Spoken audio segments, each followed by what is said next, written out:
नमस्कार दर्शकों, आप देख रहे हैं जन धमाका न्यूज। मैं आपका अनुसंवाददाता आर के रोशन, किशनगंज बिहार से। ठाकुरगंज नगर पंचायत में चुनाव का माहौल है, जहां बॉलीवुड के स्टार सीमांचल के लाल प्रदीप चौधरी जी का भी आगमन हुआ है, जिनके अनुज मुख्य पार्षद पद के लिए चुनावी मैदान में है। चलिए मिलते हैं प्रदीप चौधरी जी से, क्या कहते हैं। सर, ठाकुरगंज में चुनावी माहौल है, आपके अनुज भी खड़े हैं मुख्य पार्षद पद पर, इस पर आपकी क्या प्रतिक्रिया होगी? मैं क्या प्रतिक्रिया दूंगा? प्रतिक्रिया तो ठाकुरगंज की जनता देगी। मैं भी इसी मिट्टी में पला बढ़ा हूँ और मेरा भाई चुन्नी भी जो है इसी मिट्टी में पला बढ़ा। मैं बाहर निकल गया, वो यहाँ रह के काम कर रहा है। पिछले 2.5-3 साल से वो अपने हिसाब से काम करने की कोशिश कर रहा है। जो उसके सामर्थ्य में रहा उसने किया, और बहुत सारा काम ऐसा भी है जो अपने सामर्थ्य से बाहर जाकर उसने किया। और हमारे परिवार का अपना ट्रैक रिकॉर्ड रहा है, तो हमारे लिए भी परीक्षा की घड़ी है कि इस बार ठाकुरगंज की जनता क्या सोचती है, किस तरह का उम्मीदवार उनको चाहिए। तो यही है, मैं तो ये सोच रहा हूँ मेरी प्रतिक्रिया ठाकुरगंज की जनता की प्रतिक्रिया के समान ही होगा। क्योंकि यहाँ पर जनता काफ़ी खुश दिखाई देते हैं, उनका चेहरा जनता के लिए काफ़ी अच्छा है। जिस तरह जनता का जन सैलाब हो रहा है उनके लिए कि हमारे लिए प्रमोद चौधरी बहुत अच्छे हैं, हमारे लिए बहुत अच्छे कार्य किए, लेकिन इनको कम समय मिला, कोविड का ये वगैरह वगैरह बहुत तरह की बातें करते हैं। इस पर आप क्या कहना चाहेंगे? देखिए, मैं ये नहीं कहूँगा कि कोविड की वजह से जो है बहुत कम समय मिला, 2 साल या 2.5 साल, क्योंकि एक तरह का ये हो जाता है कि आप उसको अपना प्ले कार्ड समझ करके प्ले करने की कोशिश करते हैं।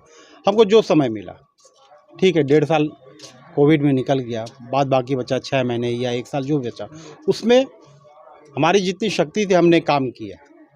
बाद बाकी आगे के लिए आपको भरोसा करना, आप भरोसा कीजिए, भरोसा करके वोट दीजिए आप।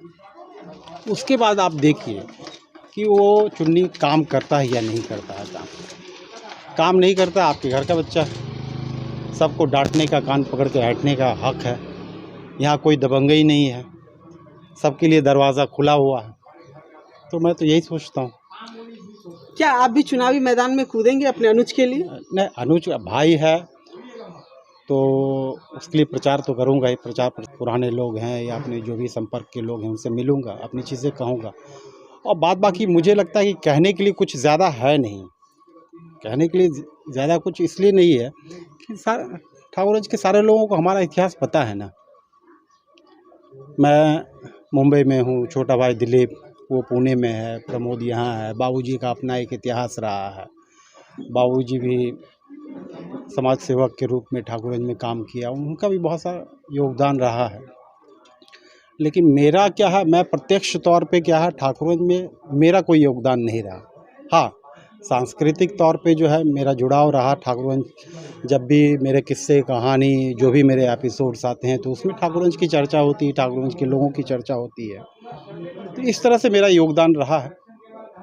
लेकिन इतना भरोसा है कि अगर ठाकुरगंज की जनता चुन्नी को अगर इस चुनाव में चुनती है तो उसको निराशा नहीं हाथ लगेगी। ये कॉन्फिडेंस के साथ मैं कह सकता हूँ। सोशल मीडिया पे मुख्य पार्षद प्रमोद चौधरी जी के खिलाफ काफ़ी एक आंदोलन चल रहा था, जिसमें काफ़ी आरोप लग रहे थे उन पर, लेकिन इन्होंने कोई प्रतिक्रिया नहीं दिया। इस पर आपकी क्या प्रतिक्रिया होगी? प्रतिक्रिया देने की ज़रूरत नहीं है मुझे लगता है क्योंकि चुनावी मैदान में है तो 50 तरह की बातें होंगी। आप अपने टारगेट पे देखिए, अपना लक्ष्य क्या है, आपका लक्ष्य पे ध्यान रखिए। बातें तो बहुत होगी। अपने लक्ष्य को देखते हुए सिर्फ काम करना पसंद किया। हाँ, काम, हाँ, वही जवाब है ना। नहीं किया, कोई प्रतिक्रिया नहीं दिए, वही सबसे बड़ा जवाब है। उससे बड़ा जवाब कुछ है ही नहीं। हम तर्क में क्यों पड़े, तर्क या कुतर्क में क्यों पड़े? काम जवाब है। अगर हम काम कर रहे हैं, शिद्दत से काम कर रहे हैं। मुझे जो अभी तक इन्फॉर्मेशन मिली है कि ये पिछले 2.5 साल में इसने कभी किसी से 1 रुपया नहीं लिया, 1 रुपये की रिश्वत नहीं ली। तो ये क्या कम बड़ी बात है क्या? यहाँ तो लोगों का इतिहास रहा है, तो उस इतिहास में मैं नहीं जाना चाहूँगा। तो ये सारा ट्रैक रिकॉर्ड देखते हुए जनता सोचे। मैं तो निवेदन ही करूँगा कि चुन्नी एक बेहतरीन उम्मीदवार है, आप लोग चुने, उसे मौका दें। जी। जी बहुत बहुत धन्यवाद सर।